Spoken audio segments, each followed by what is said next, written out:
দশম শ্রেণীর গণিত ত্রিভুজের অন্তর্বৃত্ত অঙ্কন। দশম শ্রেণীর গণিত বিষয়ের আজকের অধ্যায় হলো ত্রিভুজের অন্তর্বৃত্ত অঙ্কন।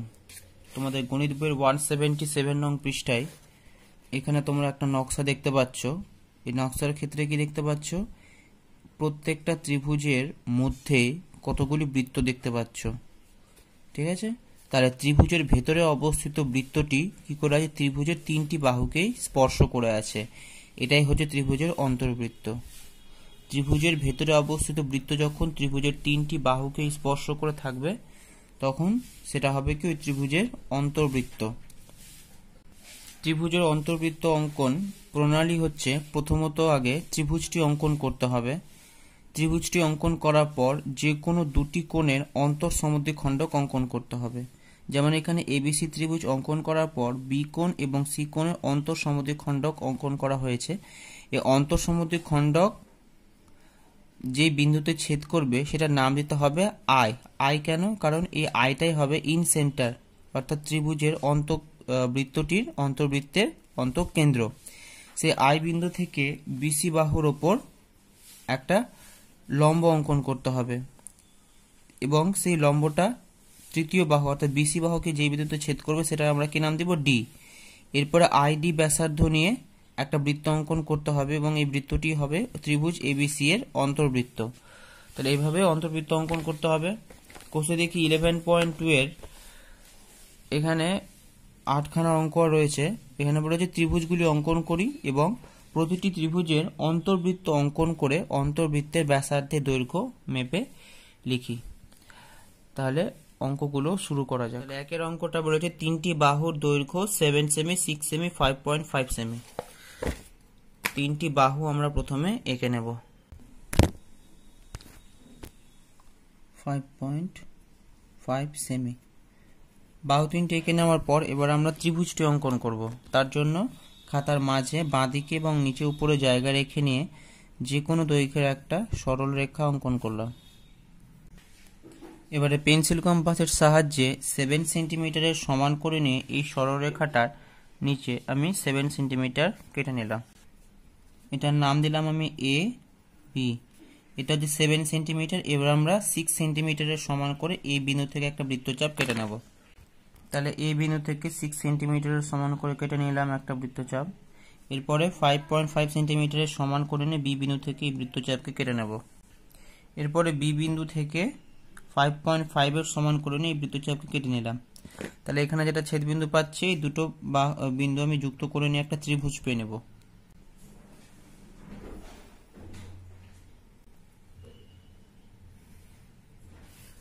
এ বি, এটার নাম দিলাম সি। তাহলে এইভাবে আমরা একটা ত্রিভুজ পেলাম।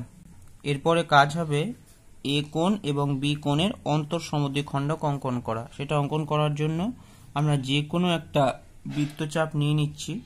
বৃত্তচাপ নেওয়ার পর সেই বৃত্তচাপ নিয়ে অর্থাৎ এ কোণটা অঙ্কন করে নিয়ে আমরা কি করব? এই কোণের অন্তঃসমদ্বিখণ্ডক অর্ধেকের একটু বেশি, অর্ধেক এইসব জায়গা হচ্ছে অর্ধেকের একটু বেশি নিয়ে আমরা বৃত্তচাপ কাটলাম। সেই একই মাপ নিয়ে এখান থেকে সেই বৃত্তচাপটাকে কেটে নিলাম, ঠিক আছে? তাহলে এইভাবে আমরা কি করলাম? এ কোণের অন্তঃসমদ্বিখণ্ডক অঙ্কন করলাম। এই বিন্দু দুটি যুক্ত করার আগে তোমরা স্কেলটাকে দেখে নেবে, মাপ নিয়ে যে ঠিকঠাক ভাবে বসেছে কিনা। তারপরে এটা বাইরেও বের করে দিতে পারো বা ভিতরের মধ্যে রাখতে পারো, তোমাদের ইচ্ছা। তাহলে এ কোণের অন্তঃসমদ্বিখণ্ডক হয়ে গেলে একইভাবে বি কোণের অন্তঃসমদ্বিখণ্ডক অঙ্কন করব। তাহলে বি কোণ অন্তঃসমদ্বিখণ্ডক অঙ্কন করার জন্য যে কোনো মাপের একটা বৃত্তচাপ করার পর সে একইভাবে অর্ধেকের বেশি নিয়ে বা সমান থেকে একটু কম করে নিয়ে আমরা বৃত্তচাপ কাটলাম। এবার এখান থেকে ওই বৃত্তচাপটা কেটে নেব। একইভাবে বি কোণেরও অন্তঃসমদ্বিখণ্ডক অঙ্কন করব। তাহলে করলাম। এরপরে এ কোণ এবং বি কোণের অন্তঃসমদ্বিখণ্ডক যে বিন্দুতে ছেদ করলো সেটাই হবে আমার অন্তঃকেন্দ্র। তাহলে সেটার নাম দিলাম আমি কি? আই। I can? আই হচ্ছে ইন সেন্টার, ঠিক আছে? আই হচ্ছে কি ইন সেন্টার। এখন আমার কাজ হচ্ছে আই বিন্দু থেকে এবি বাহুর উপর একটা লম্ব অঙ্কন করা। আই বিন্দু থেকে এবি বাহুর উপর লম্ব অঙ্কন কি করে করা যায় তোমরা ছোট ক্লাসে শিখেছো। এমনভাবে আমি বৃত্তচাপ নিব, এমনভাবে একটা বৃত্তচাপ আঁকবো যাতে সেটা এবি বাহুর উপরেই অবস্থান করে। তা দেখতে পাচ্ছ আমি যে কোনো মাপে এমনভাবে নিব যাতে সেটা এবি বাহুর উপরে থাকে। তা দেখো নিয়ে আমি কি করলাম, এবি বাহুর উপর একটা বৃত্তচাপ অঙ্কন করছি। এমনভাবে আঁকবে যাতে সেটা এবি বাহুর বাইরে না চলে যায়, ঠিক আছে, এবি বাহুর উপরই যাতে অবস্থান হলো। এরপরে এই যে বৃত্তচাপটা দেখতে পাচ্ছ, এই বৃত্তচাপটার কি করতে হবে, অর্ধেকের বেশি নিয়ে বা সমান থেকে একটু কম করে নিয়ে আমরা কি করব, বৃত্তচাপ অঙ্কন করব, ঠিক আছে। এরপরে এই বিন্দু থেকে সেই বৃত্তচাপটাকে কেটে নেব, ঠিক আছে। কাটার পর আমি এখানে একটা বিন্দু পাচ্ছি, ঠিক আছে। এই বিন্দুটা এবার কি করব, আই বিন্দুর সঙ্গে যদি যুক্ত করে দিই তাহলে আমার আই বিন্দু থেকে এবি বাহুর উপর একটা লম্ব অঙ্কন করা হয়ে যাবে। যখন যুক্ত করবে এমনভাবে রাখবে স্কেলে সোজাসুজিভাবে থাকে। তাহলে এই হলো লম্ব অঙ্কন করে নিলাম। এই লম্বটা এবি বাহুকে যেই বিন্দুতে ছেদ করলো সেটাকে আমি নাম দেবো কি, ডি। সেটাকে নাম দেবো আমি ডি, ঠিক আছে। এরপরে কাজ হবে আইডি ব্যাসার্ধ নিয়ে, আই দেখতে পাচ্ছি ডি, এটা আইডি ব্যাসার্ধ নিয়ে আমাকে একটা বৃত্ত অঙ্কন করতে হবে। আইডি ব্যাসার্ধ ঠিকভাবে নিবে যাতে এখানে ভুল না হয়, ভুল হলে ভুল হয়ে যাবে, একদম পারফেক্টভাবে নিয়ে নেব। নেওয়ার পর কি করবে, আইডি ব্যাসার্ধ নিয়ে একটা বৃত্ত অঙ্কন করবে। তাহলে দেখতে পাবে এই বৃত্তটা ত্রিভুজের 3টি বাহুকে স্পর্শ করছে কিনা, যদি করে তাহলেই তোমার চিত্র অঙ্কন ঠিক আছে। দেখো আইডি ব্যাসার্ধ নিয়ে যে বৃত্তটা আমি অঙ্কন করেছি সেটা এসি বাহুকেও স্পর্শ করেছে, এবি বাহুকেও স্পর্শ করেছে, আর বিসি বাহুকেও স্পর্শ করেছে। সেই বৃত্তটা কিন্তু কোনোভাবেই ত্রিভুজের বাইরে চলে যায়নি বা ত্রিভুজের ভেতরে থাকেনি, মানে একদম স্পর্শ করে গেছে। তার মানে এই যে অঙ্কনটা রয়েছে সেটা একদম পারফেক্ট হবে। তোমরাও দেখবে তোমাদের যদি এরকম হয় তার মানে ঠিক আছে। এরপরে আমরা লিখব নিচে যে আই কেন্দ্রীয় বৃত্তটি, আই কেন্দ্রীয় যে বৃত্ত সেটাই আই কেন্দ্রীয় বৃত্তটি ত্রিভুজ এ বি সি এর অন্তবৃত্ত। তাহলে আই কেন্দ্রীয় বৃত্তটি ত্রিভুজ এবিসি এর অন্তর্বৃত্ত, অন্তর্বৃত্তের ব্যাসার্ধ আইডি, এর মাপটা আমাকে মেপে লিখতে হবে। দেখো আইডি এর ব্যাসার্ধটা মানে আইডি এর দৈর্ঘ্যটা কত হচ্ছে, এটাকে 0 পয়েন্টে রেখে নিয়ে আমি যদি দেখি সেক্ষেত্রে দেখতে পাচ্ছি এটা 1, 1.5, 1.6, 1.7, প্রায় 1.7, 1.567। অন্তর্বৃত্তটির ব্যাসার্ধ আইডি সমান কত হলো, 1.7 সেন্টিমিটার। তাহলে বুঝতে পেরেছো ত্রিভুজের অন্তর্বৃত্ত কি করে অঙ্কন করতে হয়। ত্রিভুজের দুটি বাহুর দৈর্ঘ্য দেওয়া রয়েছে আর তাদের অন্তর্ভুক্ত কোণ, সেই ত্রিভুজের অন্তর্বৃত্ত অঙ্কন করতে হবে। তাহলে এঁকে নিলাম 7.6 সেমি আর হচ্ছে 6 সেমি। এরপরে খাতার মাঝে যে কোনো দৈর্ঘ্যের একটা সরলরেখা অঙ্কন করব। সরলরেখা অঙ্কন করলাম। এরপরে এখান থেকে 7.6 সেমি মাপ আমি কেটে নেব। 7.6 এর সমান করলাম, 7.6 কেটে নিলাম। এটার নাম দেওয়া হলো এবি। এরপরে কাজ হচ্ছে যেহেতু বাহু দুটি অন্তর্ভুক্ত কোণ 75 ডিগ্রি, আমরা এই বিন্দুতে 75 ডিগ্রি ড্র করব। তোমরা পেন্সিল কম্পাসের সাহায্য করতে পারো বা চাঁদার সাহায্য করতে পারো। তাহলে চাঁদার সাহায্যে 75 ডিগ্রি, এটা 70, এটা 75 ডিগ্রি আমরা ড্র করে নিলাম এই বিন্দুতে।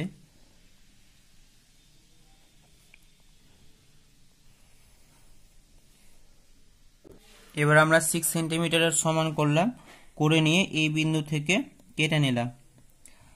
তাহলে এবারে যুক্ত করে দিলাম, এবিসি ত্রিভুজ পেলাম। এবার ঠিক আগের মতো এ কোণ এবং বি কোণের অন্তঃসমদ্বিখণ্ডক অঙ্কন করতে হবে। অন্তঃসমদ্বিখণ্ডক অঙ্কন করার জন্য এই বিন্দুতে যে কোনো মাপের একটা বৃত্তচাপ, এরপরে সেই বৃত্তচাপের অর্ধেকের বেশি, দেখতে পাচ্ছ অর্ধেকের বেশি করে নিয়ে সেই কোণটার এ কোণের অন্তঃসমদ্বিখণ্ডক অঙ্কন করা হলো। একইভাবে বি কোণের অন্তঃসমদ্বিখণ্ডক অঙ্কন করা হবে। অন্তঃসমদ্বিখণ্ডক দুটি যে বিন্দুতে ছেদ করলো সেই বিন্দুকে নাম দিলাম আমি I, I for in centre. পরবর্তী কাজ হচ্ছে আই বিন্দু থেকে এ বি বাহুর উপর একটা বৃত্তচাপ অঙ্কন করা, যাতে সেই বৃত্তচাপটি এ বি বাহুর বাইরে না চলে যায়। ঠিক আছে, এরপরে এই বৃত্তচাপের সমদ্বিখণ্ডক অর্ধেকের বেশি নিয়ে কেটে নেওয়া হলো একটা বৃত্তচাপ। অপর বিন্দু থেকে সেই বৃত্তচাপটিকে কেটে নিলাম। এরপরে এখানে যেটা ছেদ বিন্দু পেলাম সেটা এবং আই বিন্দু যুক্ত করে দিলাম। তাহলে এটা ডি, এবি বাহুকে যে বিন্দু ছেদ করে সেটাকে কি নাম দিব? ডি।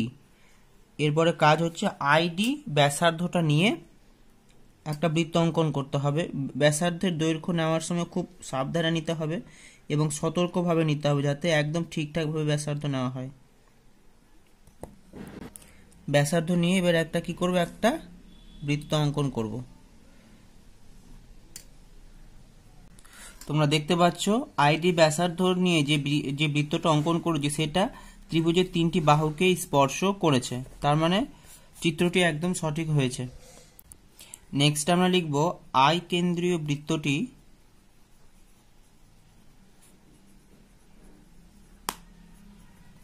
ত্রিভুজ এবিসি এর অন্তবৃত্ত বা ইন সার্কেল। এবার আমার কাজ হবে আইডি ব্যাসার্ধের দৈর্ঘ্য মেপে নিয়ে লেখা। আইডি দৈর্ঘ্য ব্যাসার্ধ দেখতে পাচ্ছি আমি একদম পারফেক্ট 2 সেন্টিমিটার। তাহলে অন্তর্বৃত্তের ব্যাসার্ধ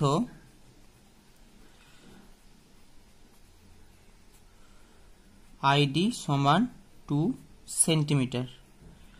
তাহলে এইভাবে দ্বিতীয় নম্বর ত্রিভুজের অন্তর্বৃত্ত আমরা অঙ্কন করলাম এবং অন্তর্বৃত্তের ব্যাসার্ধটা মেপে নিয়ে লিখছি। নাম্বার 3, ত্রিভুজের একটি বাহুর দৈর্ঘ্য আর দুটি কোণ দেওয়া রয়েছে, এই ত্রিভুজের অন্তর্বৃত্ত অঙ্কন করতে হবে। স্কেলের সাহায্যে 6.6 সেমি আমি টেনে নিয়েছি। এরপরে কাজ হবে খাতার মাঝে একটা যে কোনো দৈর্ঘ্যের সরলরেখা অঙ্কন করা। তারপরে কি করব, পেন্সিল কম্পাসের সাহায্যে এখান থেকে আমি 6.2 সেমি কেটে নেব। 6.2 সেমি কেটে নিলাম, নাম দিয়ে দিলাম এ আর এটা কি বি। এই বাহু সংলগ্ন কোণ দুটি 50 ডিগ্রি আর 75 ডিগ্রি। তাহলে এ বিন্দুতে 50 ডিগ্রি আর বি বিন্দুতে 75 ডিগ্রি ড্র করব।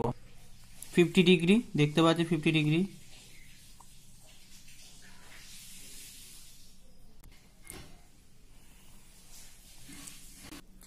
এরপরে কি 75 ডিগ্রি, তাহলে 75 ডিগ্রি মানে এটা। তাহলে তোমরা দেখতে পাচ্ছ এবিসি ত্রিভুজটা আমরা অঙ্কন করে নিয়েছি, যার এ কোণটা হচ্ছে 50 ডিগ্রি আর বি কোণটা হচ্ছে কত, 75 ডিগ্রি। এরপরে এ কোণ এবং বি কোণ এর সমদ্বিখণ্ডক অঙ্কন করতে হবে। এ কোণের অন্তঃসমদ্বিখণ্ডক অঙ্কন করছি।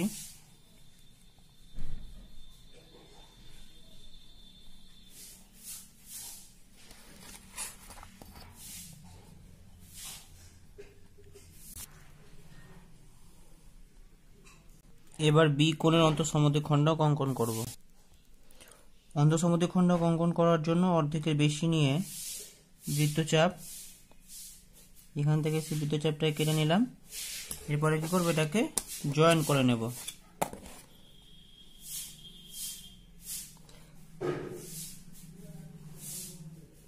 বি কোণ অন্তঃসমদ্বিখণ্ডক হয়ে গেল। কোন বিন্দুতে যে বিন্দু ছেদ করে সেটা কি নাম দেবো আমি? আই। আই বিন্দু থেকে এবি বাহুর উপর একটা লম্ব সমদ্বিখণ্ডক অঙ্কন করব। নেক্সট কাজ হচ্ছে একটা বৃত্তচাপ নেওয়া। দেখো এই মাপে নিলে বেরিয়ে যাচ্ছে, এমন ভাবে নিতে হবে যাতে এবি বাহুর উপরই থাকে। তাহলে আমরা একটু ছোট করে নিতে হবে।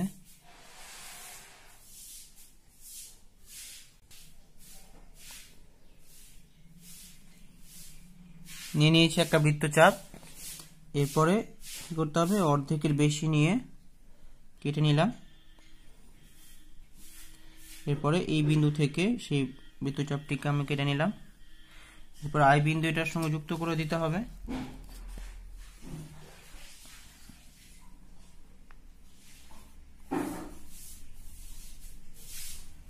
তো লম্ব সমদ্বিখণ্ডক অঙ্কন করে নিলাম। এবি বাহুকে যে বিন্দু ছেদ করে সেটার নাম কি দেবো আমরা? ডি।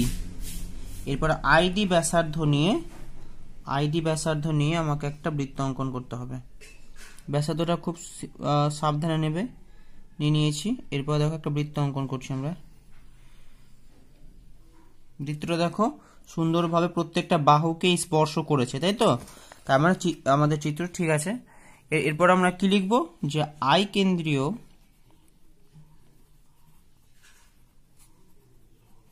বৃত্ত ত্রিভুজ এবিসি এর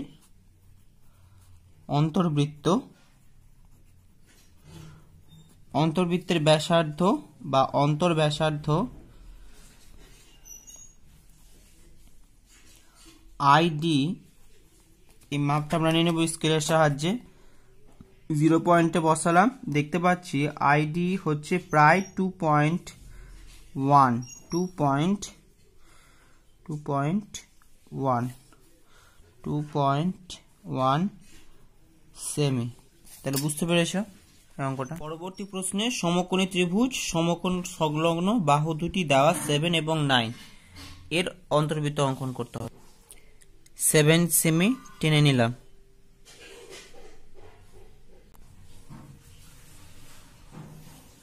9 সেমি টেনে নিলাম।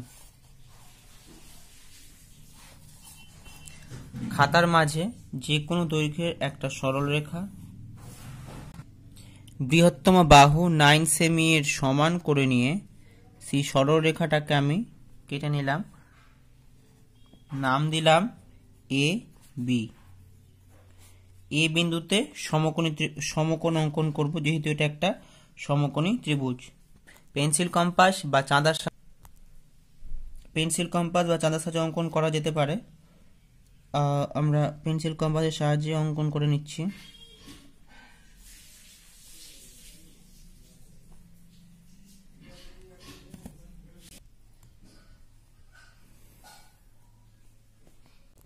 নাইনটি ডিগ্রি ড্র করলাম।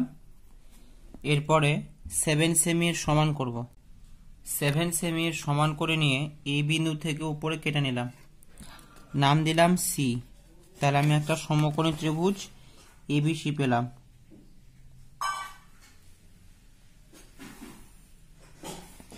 এরপর আমরা কি করব, এ কোণ এবং বি কোণের অন্তঃসমদ্বিখণ্ডক অঙ্কন করব। এ কোণের অন্তঃসমদ্বিখণ্ডক অঙ্কন করে নিলাম। এবার বি কোণের অন্তঃসমদ্বিখণ্ডক অঙ্কন করব। যে কোনো মাপের একটা বৃত্তচাপ নিয়ে নিলাম। নেওয়ার পর সেই বৃত্তচাপের পুরোটা থেকে কিছুটা কম করে নিয়ে বৃত্তচাপ দ্বিতীয় বিন্দু থেকে সেই বৃত্তচাপটা কেটে নিলাম, যোগ করলাম।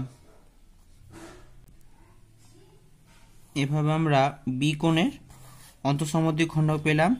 অন্তঃসমদ্বিখণ্ডক দুই যে বিন্দু ছেদ করলো কি নাম দিব, আই। এরপরে কাজ হবে আই বিন্দু থেকে এবি বাহুর উপর একটা লম্ব সমদ্বিখণ্ডক অঙ্কন করা। সেটা করার জন্য আই বিন্দুতে পেন্সিল কম্পাস বসিয়ে নিয়ে একটা বৃত্তচাপ নেওয়া হলো। নেওয়ার পর সেই বৃত্তচাপের অর্ধেকের বেশি নিয়ে কেটে নেওয়া হলো। কেটে নেওয়ার পর যে বিন্দুটি পেলাম বা যে ছিদ বিন্দুটি পেলাম সেটা আমি আই বিন্দুর সঙ্গে যুক্ত করে নিচ্ছি।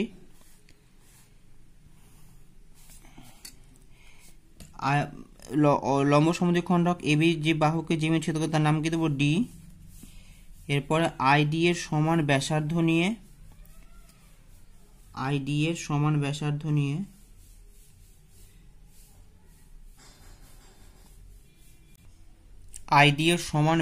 নিয়ে বৃত্তচাপ অঙ্কন করলাম। বৃত্তটি ত্রিভুজে এবিসি ত্রিভুজে 3টি বাহুকে স্পর্শ করেছে, তার মানে চিত্র ঠিক আছে। নিচে লিখবো আই কেন্দ্রীয় বৃত্ত ত্রিভুজ এবিসি এর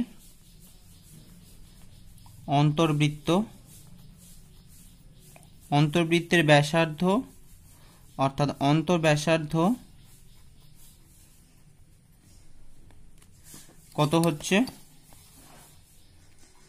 0 পয়েন্ট স্কেলের দাগ স্থির করলাম, 2.123 2.3। ID = 2.3 semi. আশা করি প্রত্যেকে বুঝতে পেরেছো 4 অঙ্কটা।